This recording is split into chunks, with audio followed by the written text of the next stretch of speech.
માતા ભક્તોની સુવિધાને ધ્યાને રાખીને વહીવટીતંત્ર દ્વારા તડામાર તૈયારી શરૂ કરવામાં આવી છે।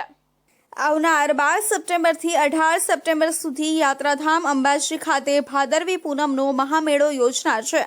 મોટી સંખ્યામાં દર્શનાર્થીઓ માતાજીના દર્શનાર્થે આવવાના છે। હવે ભાદરવી પૂનમના મહામેળામાં ગણતરીના દિવસો બાકી રહ્યા છે, ત્યારે લાખોની સંખ્યામાં આવતા માતા ભક્તોની સુવિધાને ધ્યાને રાખીને વહીવટીતંત્ર દ્વારા તડામાર તૈયારી શરૂ કરી દેવાઈ છે। હાલમાં યાત્રાધામ અંબાજી ખાતે ભાદરવી પૂનમના મહામેળાને ધ્યાને રાખીને વહીવટીતંત્ર કામે લાગ્યું છે, ત્યારે માતાજીના દર્શને આવતા યાત્રિકો માટે અંબાજી માતા ટ્રસ્ટ અને યાત્રાધામ વિકાસ બોર્ડ દ્વારા તમામ તૈયારીઓ પૂરજોશમાં ચાલી રહી છે। યાત્રિકો માટે વિસામા ટોયલેટ, પીવાના પાણી, ભોજન વ્યવસ્થા પણ કરાશે। આગામી 12 થી 18 સપ્ટેમ્બર દરમિયાન ભાદરવી પૂનમના મહામેળાનું આયોજન થશે।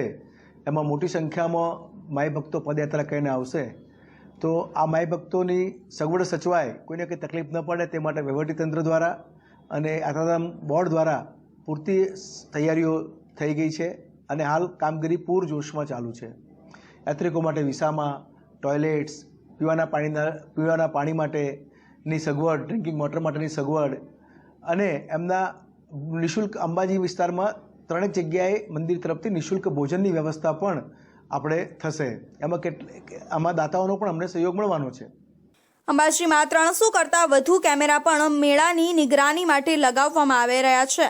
30 કરતાં વધુ પાર્કિંગ પ્લોટ પણ બનાવવામાં આવશે, જેથી તમામ સુખ સુવિધા યાત્રિકોને મળી રહે।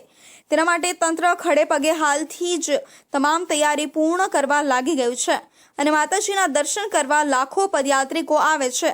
ત્યારે અંબાજી મંદિર દ્વારા અંબાજીથી 21 કિલોમીટર સુધી આખા ભાદરવી પૂનમ મહામેળાનું 3 કરોડ રૂપિયાનું વીમા કવચ પણ